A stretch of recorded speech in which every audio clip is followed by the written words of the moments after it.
So this session is part of this whole theme for this morning and the day, really. And so many of the things that we were talking about in the last session, you'll find really coming through in this one, because this is about so many voices and about the ways that we bring so many voices into all the rooms. So my name is Mary Pickard and I'm the moderator for this session. And I'm a member of the WCC Steering Circle. And my professional work is mainly internationally in disaster risk reduction and in climate change on the adaptation side, on law and policy, mainly working in the Asia-Pacific region. And personally, I'm really interested in bringing myself back more to Australia, and especially my local community in Portland in southwest Victoria, in terms of organising that community, and I'm really looking for the best way to do that at the moment. So I won't go on much about me. Now, the structure of this session is that we are going to have 5 speakers, the 4 here and 1 online, but we're going to do it a little bit differently from the previous panel, just to give you a bit of a different way of doing it.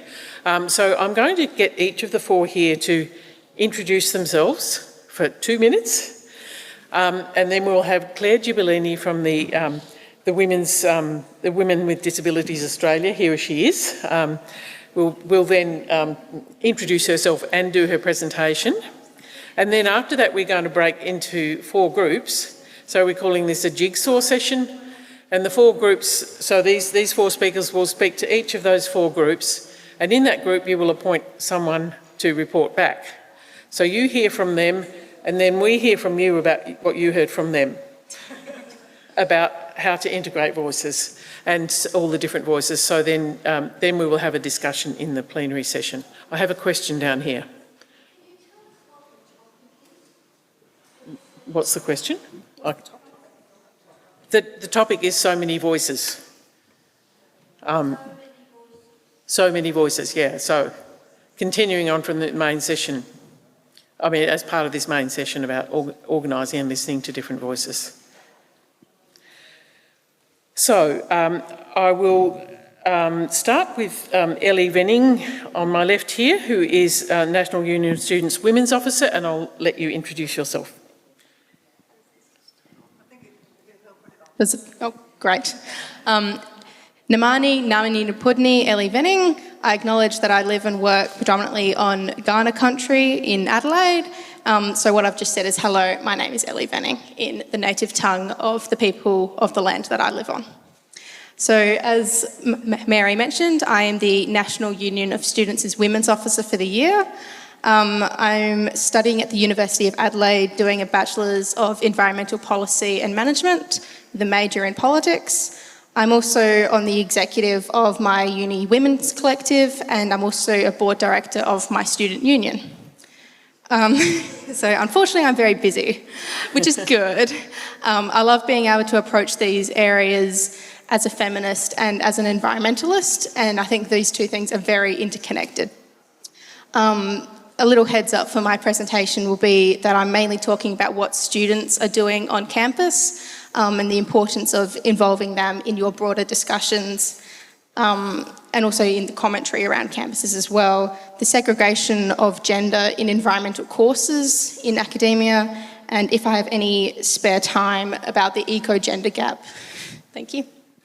Thank you very much, Ellie. So, Chloe? Hi everyone, I'm Chloe Wegener, my pronouns are she, her.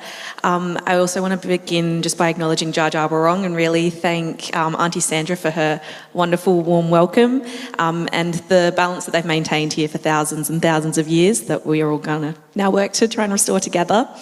I'm a Gurral woman. I work at the Wiyanuyu Thangani Institute for First Nations Gender Justice. That means Wiyanuyu Thangani means women's voices in Junoska's native language Bunabab. We're based at the ANU, but work quite independently within ANU, I would say. Personally, I've grown up on Kaurna country, but I now live on Wadawurrung country down in Ocean Grove in Victoria, beautiful place in the world.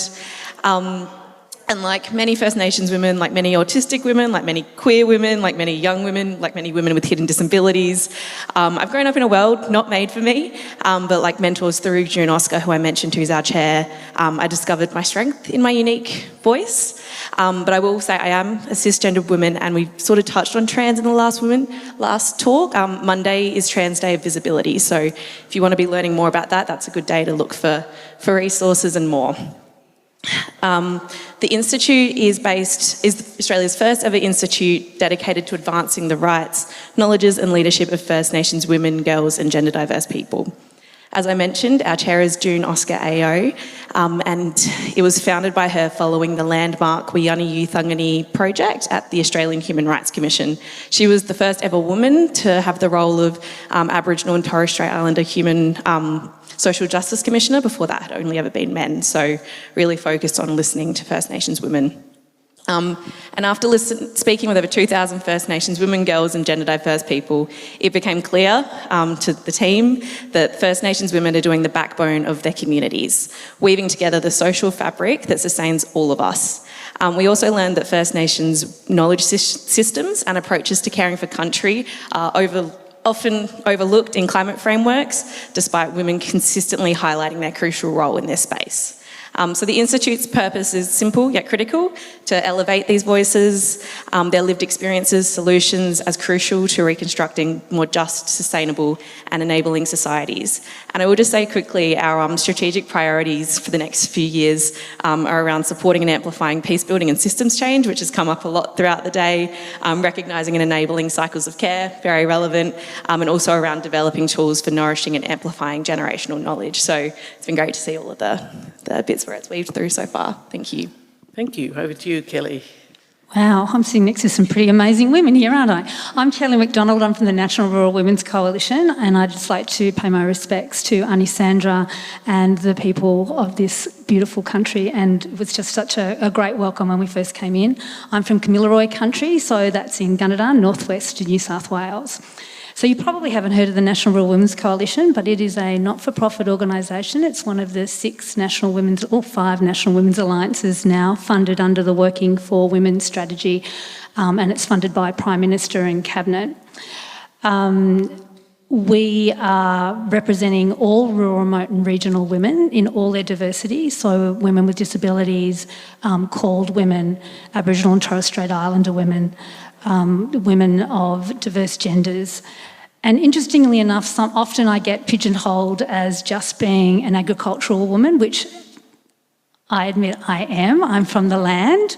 I'm a broadacre farmer, pulses, cotton, wheat, cattle.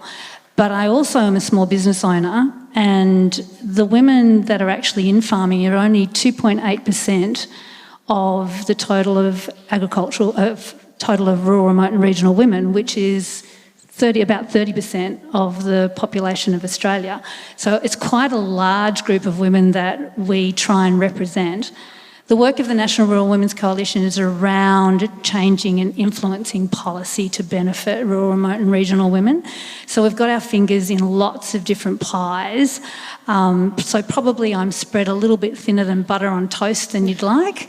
So I rely heavily on partnerships and working with other groups that are the specialists in the area, and also working with grassroots women. So I'm a huge fan of the benefit of the grassroots women and the strength of that grassroots, place-based, because people know the best of the areas that they live in.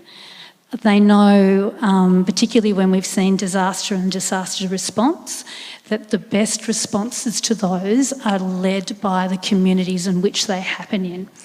Now, in my little town of Gunnedah, it's a population of 10,000 people. We had 9 floods in under 2 years. And the quickest response to that is the local response. We've also, I'm not far from Coonabarabran with the big fire, so it was lovely to hear from Susan. And it is rural people that, in my opinion, are the forefront of seeing the impacts of climate change, because it is happening in our space. Cyclones, floods, fires, and droughts. And one of my little hobby horses for those in the room is that that drought is not considered a disaster, so it doesn't get that emergency funding like everything else is. And when I drove through the country yesterday, as I came through Gunnedah, through Canberra and all the way down, I noticed how dry the country is, and I know there are parts of South Australia that are still desperately in deep, deep drought. And the impacts of that on families in rural communities goes on for longer than the impact of the drought. In 2019, I was lucky enough to be at the UN for the Commission on the Status of Women. And the big push for us at that point, as you can imagine, because of the drought, was water security, in particular water security for women. Now, the Australian government was unbelievable in their support to make sure that that became something that was agreed as part of that CSW that year. And so for me, water and water security for rural, remote and regional women is a critical part of how we survive and move forward. So I am a passionate defender of water security for our communities, for life, for sanitation. And Australia really only took notice of that in the largest drought that we'd ever had when towns on the eastern seaboard ran out of water. Because they never do they? It's okay for us out there if you're on a farm and you've run out of tank water or you don't have any bore water, 2 seconds. But when it happens on the eastern seaboard where 95% of Australians' population live, suddenly they take notice of us. So the lesson for me is about making sure that our rural, remote and regional stories transcends the Great Divide or the Simpson Desert and make sure that people know of the stories of rural, remote and regional Australia and how that they can impact them. Thank you, Kelly. So the people in your group will get to hear more of that. That's great. Thank you, Beverly. Hello everyone. My name is Beverly Baker and I've the privilege of being the president of the National Older Women's Network. Thank you. The national body is different to our state affiliates. We are purely a lobby group, which means for me, everything is political. And this is political. We are facing an election in 5 weeks. Environment is not the top. What is the top? Cost of living. We are arguing about whether or not we have enough money to buy some more junk from Temu rather than having a look at the real thing that is going to impact on all of us, which is the complete and utter devastation and catastrophising of our environmental collapse. And environmental collapse is what we are seeing. I am a swimmer. I have spent the last 10 years chasing coral. I found coral in Raja Ampat this year. But what I also found in that most remote part of the Coral Sea is coral bleaching. It is there. We, in my lifetime, have wiped out the largest living organism on the planet, and that is the coral reef system of the Great Barrier Reef. We are destroying this. Going along with that destruction is the complete destruction of civil society. We have part of our discussion today to talk about challenging the status quo. There ain't no such object anymore. Trump has showed us that the status quo does not exist. The rule of law doesn't matter. The rights of humans doesn't matter. The climate doesn't matter. He's pulled out of the World Health and the support that Americans gave across that to stop the spread of viruses. He has just pulled out of the World Trade. And my money is he's going to pull out of the UN. And why? Because the UN's in front of his bloody Trump Towers and he wants to knock it down so he has a river view. But that's not the issue. The issue is that the UN is here and has grown up over the time, generated and pushed by women, and women are being marginalised. Look at the rights in America of the women. Look at our states here and see wherever we've had a change of government across state, The issue of abortion is back on the agenda. They're all pussyfooting around it. But if there is a change of government in this country, it will not it will be on the agenda. We cannot. I don't care who you vote for. Well, that's not true, I do. Don't vote for Hanson. Don't vote for the trumpet of patriots. My God, what a name. And please, seriously think about the misogyny and the far-right extremist views of the alternative major party, because everything we live, work, believe in and dream of is dependent on that far-right misogynist attitude not getting up here as it's taken over and dominated the states. Thanks. Thanks, Beverly.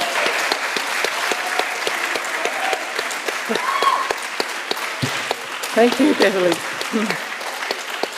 So we've concluded our introductions for this four. You can hear more from them in the groups. So each of these four here will be giving a longer presentation. I haven't forgotten Claire, don't worry. So now I'm going to let Claire introduce herself and give her presentation at the same time. So she's got a whole 7 minutes. There you go, Claire. Thank you. I'm done. Like, how do I follow that? Hello, everybody. My name is Claire. I use she, her pronouns, and I'm joining you today from the lands of the Whadjuk people of the Noongar Nation over here in Boorloo or Perth. Desperately sad that I couldn't be with you today, but I've got some travel plans that made that impossible.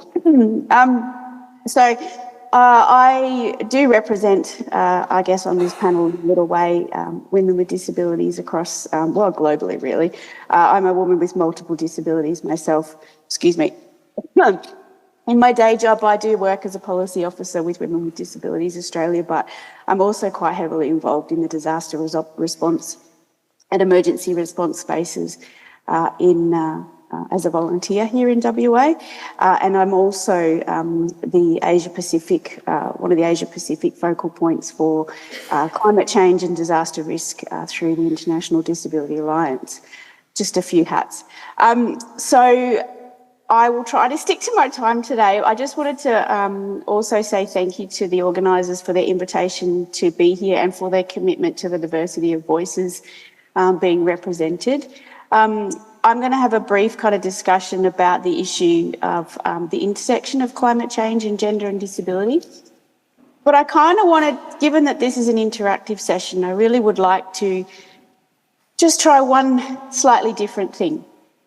I'm going to see if I can get us to challenge some assumptions, if I can. So I would like everybody in the room and on the panel, just close your eyes for one moment and think about women in climate change and leadership spaces, and I'm going to give you a word and I want to see what comes to mind when I do. The first word is leader. The second word is innovator. The third word is change maker. The fourth word is resilient. The fifth word is community. And the fourth group of words is disaster response leader. Okay. Hold that in your mind. I'm going to ask you all a question. Who of you in the room thought about a woman with a disability in any of those spaces? If you did, put your hand up for me. Claire, can you see the crowd? Can you see No, the I audience? can't, so I'm going to rely on you. So I'm counting hands. 1, 2, 3, 4, 5, 6, 7, 8, 9, 10, 11, 12, 13. I think that's it. Great. And how big is the room? About 70, is it? Yeah. Yeah, yeah. Yeah.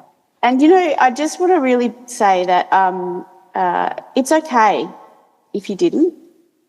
Thank you to those who did.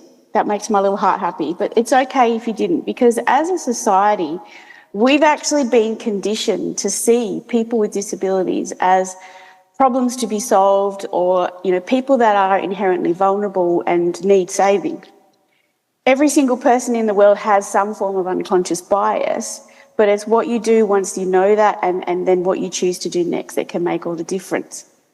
So thank you all for being really honest in your response. I very much appreciate it. So we know it's really why you're here. We know climate change is the greatest challenge of our time. We already know that it's affecting communities worldwide. You know, even Kelly here in WA, even in the metro area, we're losing our tree canopy because we have not had rain for such a long time. So it's here, it's not, you know, there's no denying it. But we also know that not everybody experiences those impacts equally. For women with disability, we represent one of the most vulnerable groups, facing a unique and disproportionate challenge due to those combined effects of gender inequality, disability-related barriers within systems and society, and also the climate-induced stresses. Some of those reasons are the fact that we often already have limited access to essential resources like healthcare and safe housing and financial support. For example, inaccessible infrastructure that can make evacuation during the disasters or during climate change events difficult. And then inadequate housing can actually leave us more exposed to extreme weather events. I remember in 2023, I had a very, let's call it robust conversation with a gentleman who was in charge of the New South Wales Reconstruction Authority, who assured me that I had nothing to worry about because every single evacuation centre within New South Wales was completely and utterly accessible. Yeah, I'm not going to tell you the bad words I said, but yeah, it was a robust conversation. Secondly, we already have some degrees of social exclusion and discrimination that actually impacts exacerbates the impacts that we face. We know that women with disabilities are often usually excluded from the decision-making processes that are related to climate and climate adaptation policies, and our voices and perspectives are usually overlooked, which can actually perpetuate our marginalisation and leave our needs unaddressed.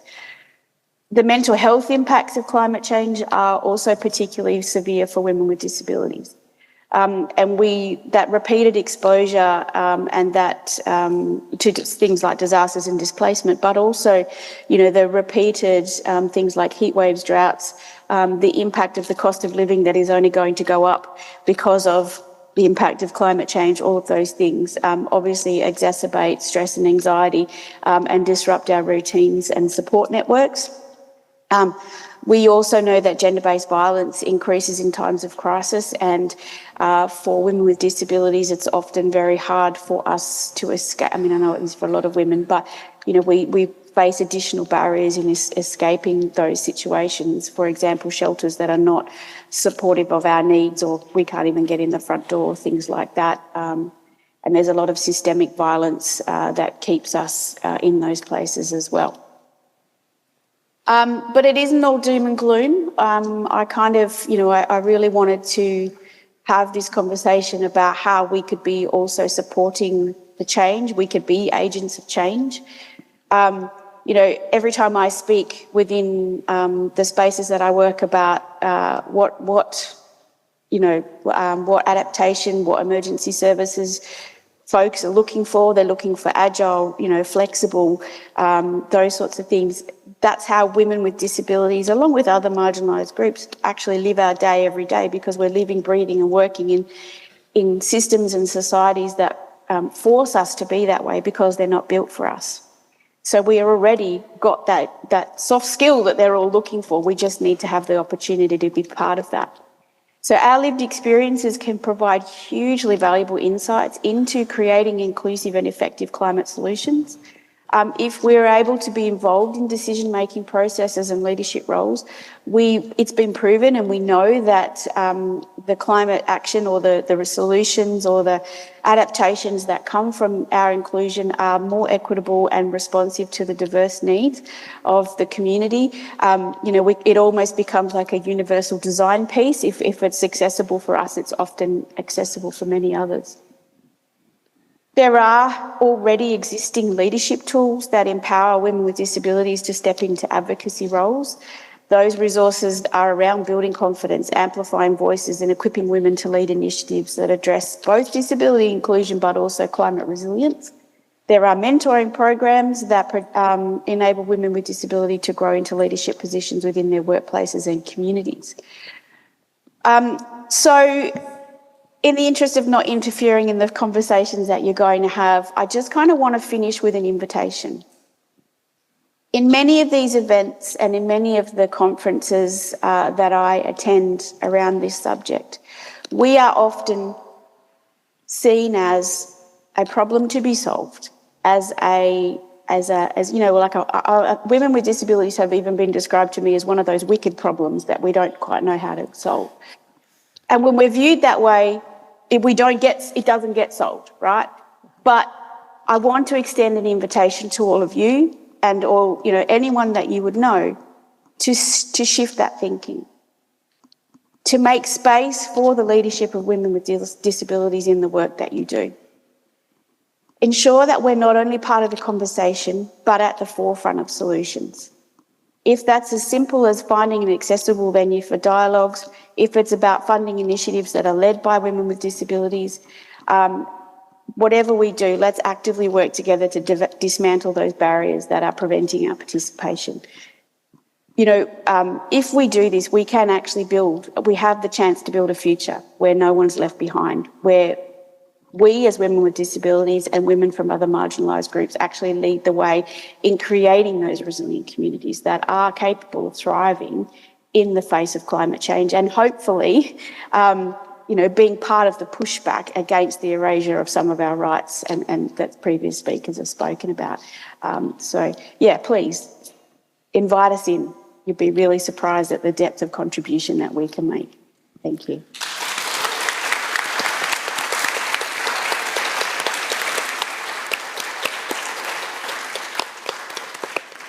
Thank you very much, Claire, for being such a strong voice and for that invitation to all of us. I'd like everyone to try to keep her thoughts in mind when we're in the other groups speaking about the other subject matter of the other four panellists. And I'm sorry, Claire, that we're not set up to involve you in the groups, but thank you very much. Yeah, you can stay online. Yeah, I will. Because we're having a Q&A when we come back together. Yep. I'm fully caffeinated, so I can do that. Okay. So now we have a little challenge. We're going to get all of you, we're going to put you in 4 groups, and I'm just going to randomly allocate based on where you're sitting, because we seem to have quite a good mix of people in each part of the room. And so then each of these 4 speakers will speak to you. So before we start moving, I just want to remind you that they are going to talk to you, and then one of you needs to report back to the group about what they said. And then we can check in with them. So, we think we still need to finish at 1 o'clock, don't we? So we're a bit behind time. So we won't have a lot of time for discussion when we come back. But so we've allowed 15 minutes for those groups. So they will present to you for 7 minutes, and then you will, you can ask questions, and one of you will come back and report. So I'm going to ask the people over in that corner to gather, pick up your chairs and go as far as you can into that corner over that way. And Beverly, would you like to go and speak to that group over there on that side? And then the people in the middle section of the room, from the RADA overwards over that way, can you try to gather as far as you can over that side, just so that you'll be able to hear the person speaking to you, and I'll send Kelly with that group. And similarly with this side of this group of the audience here, Chloe, yeah. And then over here, if you could try to gather as far as possible over that side, we'll have Ellie come and speak to you. So take your chairs if you like, or if you want to have a stand-up session, that's fine.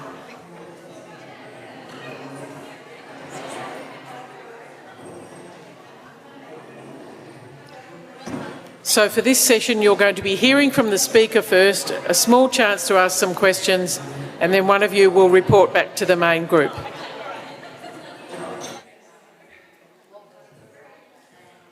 I'm sorry to interrupt these wonderful conversations, but it's time to come back to the main plenary.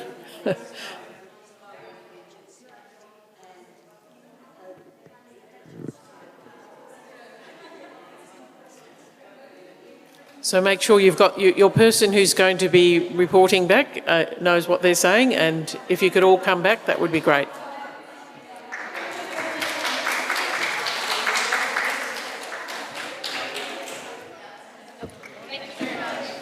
Yeah.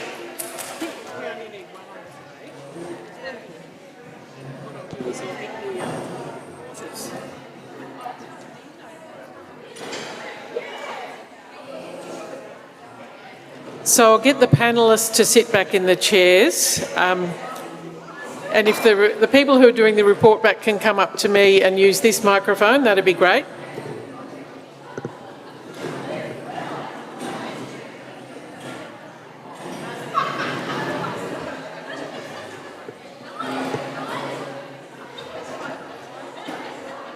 So if you're doing the report back, can you come up to this microphone?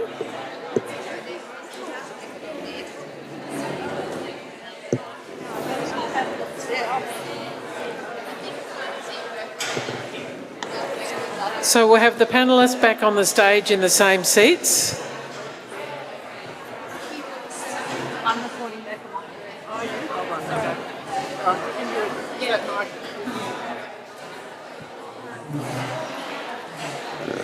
Okay, who do we have reporting back from Ellie's group? Would you like to come up here? So what we'll do is we'll just take the quick report back from each group, and then they can do any clarifications they need with the panellist. And if we have time, which we're running out of very quickly, we will then put it to audience questions as well. So the first report back from Ellie's group is Tanya's going to report back. Just.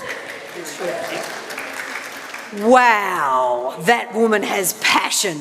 She spoke about 4 primary things. The first was explaining to us older ones what is eco-gender gap. She can explain it in greater detail, but it's the difference in the way that women are studying and are passionate about environmental issues. She also explained that the environmental engineering is one that women are most likely to participate in. And this is because women care. And then the next thing she spoke about was stats, that men will share them, and we'll all go, yawn. But when a woman tells a story, we all listen, because quite often it's with heart.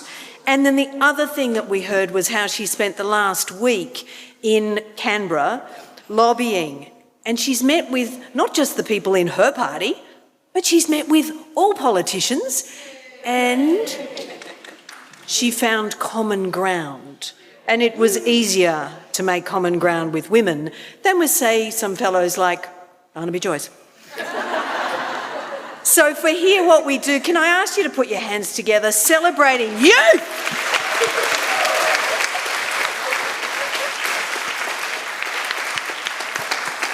Thank you very much, Tanya. I was in that group. That's a great rendition of it. Did you have anything you needed to clarify, Ellie, after that? My conversation with Barnaby Joyce was not something I would do again. Now, if you're going to speak, we need to use, anyone speaking, we need to use microphones. But yeah, you finished anyway, that's okay. All right. Now, I think Kelly McDonald is going to speak for her own group. Can you just use that mic there? Oh, you can, yeah, you can come here. Yeah, come here. So, typical me, I spun it on the head because who wants to hear from me when we can hear with so many amazing women that are here in the room? So, our group were talking about what works in terms of advocacy for climate change. So, we were talking about place-based solutions, but why sometimes that works and sometimes that doesn't work, and why sometimes women don't want to speak up and how we can encourage them to speak up. And that can be that when we have our meetings at what time of day it is and whether or not we make those places welcoming to women. And that is often around women's childcare and nurturing responsibility. So, often we're looking after parents and children And so making meetings and places at times where that's open to everyone. We need those places to be safe, and we need people to have it advertised that children are welcome to these meetings so that mothers can bring their children so we can have these conversations, all voices are included. The other thing we talked about was outreach. So, and we had some really great examples during disasters when we've had centres where people can come in, but it's not inclusive of all people, so that we're outreach and actually going out and meeting people where they're at, whether it's a community of people or individual people, is the way that we make sure that we're looking after everybody in our community. And a community's strength and resilience is only measured by the way that we treat the most vulnerable within it. And so outreach is such an important part of making sure that we're doing that. The other things we talked about this post-COVID is that when people don't want to come into meetings, that we've now got things like online, which most people hopefully have access to, but we can't assume that they all do. And that when we have these meetings, sometimes we have to welcome people in at where they're at and what they're doing. And I think of called women, like they may not be comfortable walking into a space that looks like this if they don't know that they are particularly welcomed. And so let's make them welcome, let's ask those people, and we take some of the things particularly that's said by Claire to make sure spaces are welcome for everybody. There's also the issue that was brought up very bravely, I thought, by one of the people in our group, where there's often multiple groups, grassroots groups, working on the same issue within the same space. And often that can be that we're competing with each other for minimal funding, for minimal voice time, for minimal even participants in some space, and how that is not always to the benefit of us all. Now, we may need these individual groups because they're working on specific chunks of work, but there must be a way that we can bring everybody together, and we're thinking about how good the Congress is, because it is a network of people. So it allows people to work in their groups and what they're doing, but it brings people together at events like this. So it doesn't, whatever you're representing, your voice can be heard here as part of a network. So I think, and we also talked about making sure that we are always encouraging young people, and that stands right from that point of bringing them in from their children, but all the way through, because it is young people that are going to action some of the things that we are talking about today. Thank you. Thank you very much, Kelly. I might just give Claire a chance to make any comment you would like, and then go on to the next two groups. Claire online. So, can you hear me okay? We can hear you. Great. Look, I'm extremely heartened by what I've just heard. Especially thinking about the way in which we meet, the timing in which we meet, and making those spaces inclusive. And I completely agree with Kelly about how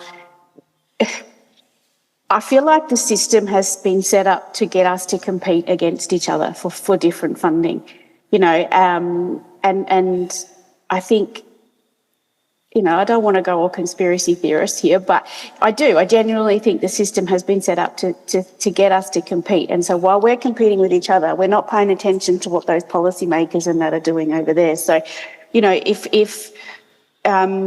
if we can all, when we do this work, look around the table and see who's missing and who is not voiced, and bring everybody in, then we don't necessarily have to all compete for the same things.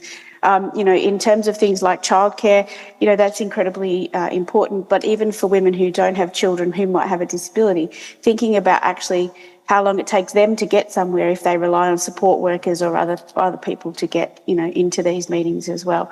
I'm really heartened to hear, and especially the bit around the youth. Man, I'm tired. And I want, and unfortunately, I have children in their mid-20s as well. Yes, I was 5 when I had them. Thank you for asking. They're going to inherit this mess, right? And so they need to have a voice around the solutions that we're developing or that we're fighting for, because unfortunately they are bearing the brunt. So anyway, I could talk all day, and I'm just really conscious of time, so I'll let our other groups have a voice. Thanks, Mary. Thank you very much, Claire.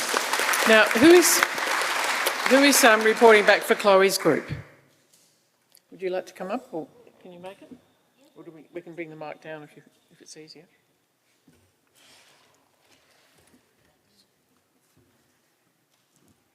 Oops.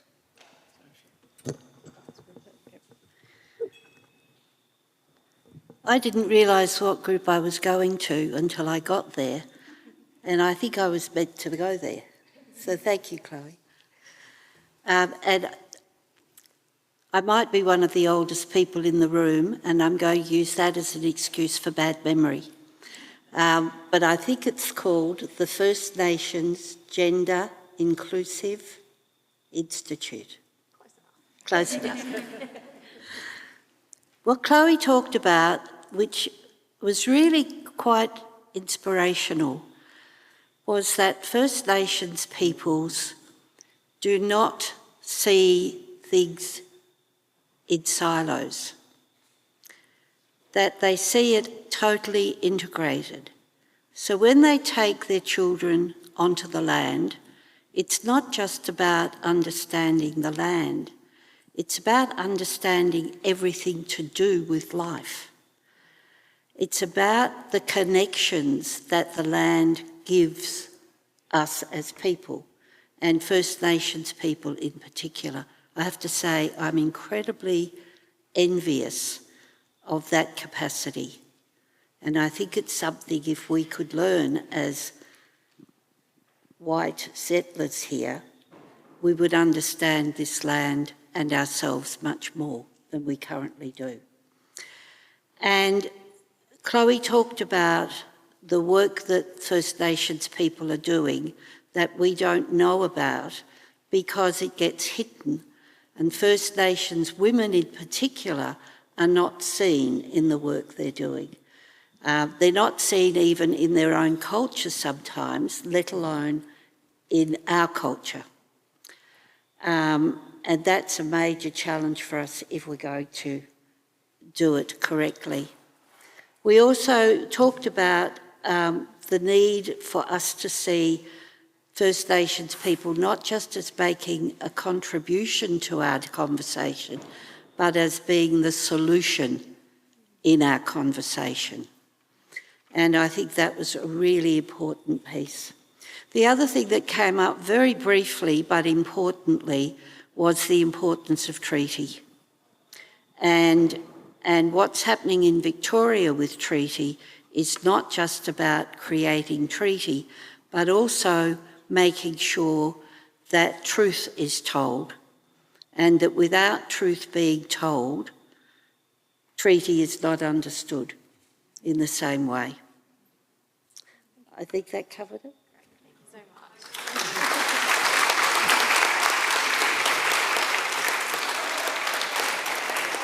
Thank you very much.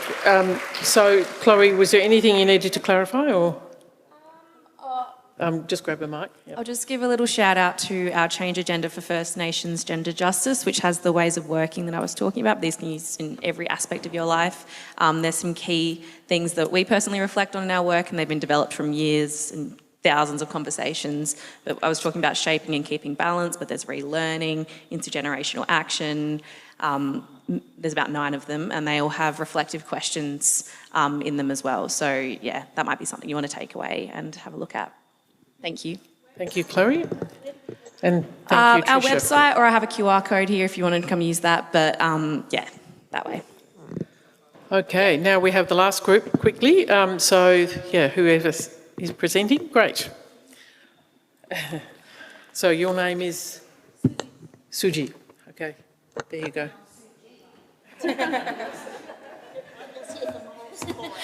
Thank you. Hi, everyone. I'm Suji, a proud woman of color from Nepal.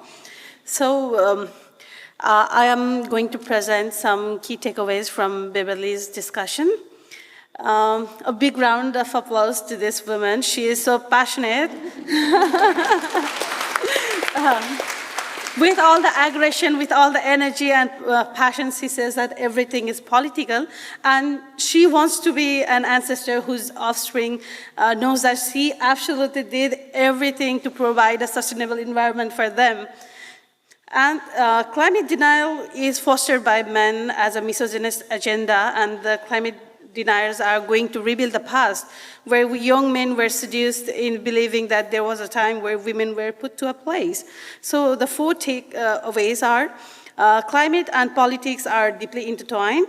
Climate denial is driven by a misogynist agenda, with far-right leaders pushing regressive ideologies. She even made fun that the right wings are going so right that we need binoculars to see them. So, the rising misogyny and male supremacy, efforts to control women's voices are escalating, with climate deniers romanticizing a patriarchal past.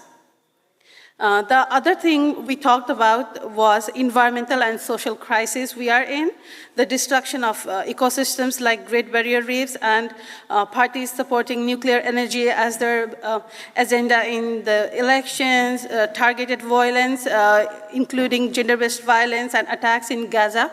Everything is interconnected.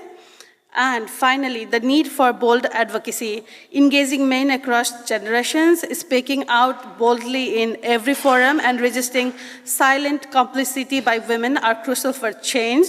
We need to be in the conservative center or left to amend this far-right extremism right now. Thank you.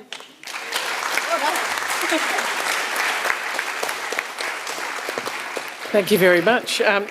So, Beverly, did you have 30 seconds that you'd like to... Have you met me? 30 seconds? It's just that the part that I really want to stress is that climate deniers know that climate change is happening. They are frightened, they are hiding, they are looking for someone to blame because it is too big an issue for them to think about. And if we've watched through history, if we study history, if we look at history, every time something like this has come up, that is what human beings have done. There are some that haven't, and that's our challenge. We are not prepared to put our head in the sand and pretend, and we have to talk to those people because they know. Even Elon Musk knows, because his solution is to go to Mars. Really and truly. That's a good point to finish. Thank you. Thank you. Thank you to all our panellists, including Claire online, and thank you to the groups for your great discussions and these really good report backs. I'm afraid that we don't have time for a wider discussion, but one of the things I think coming from this session is really good to think about over these next 2 days, which has also emerged as a theme in the previous one, is how do we bring in all these voices without talking over each other? How do we do this in our organisations effectively? So that's always the challenge, isn't it? Because you tend to get one dominant voice, one dominant organisation or one dominant voice within it. And thinking about the way through this work we're doing here together and possibly through the Women's Climate Congress, we can actually find ways to bring these voices together without stepping over anyone, without failing to listen to really important voices, because they're all important. So thank you. It's now lunchtime. Do you want to talk? Yep, I'll let Margaret hand over. Thank you.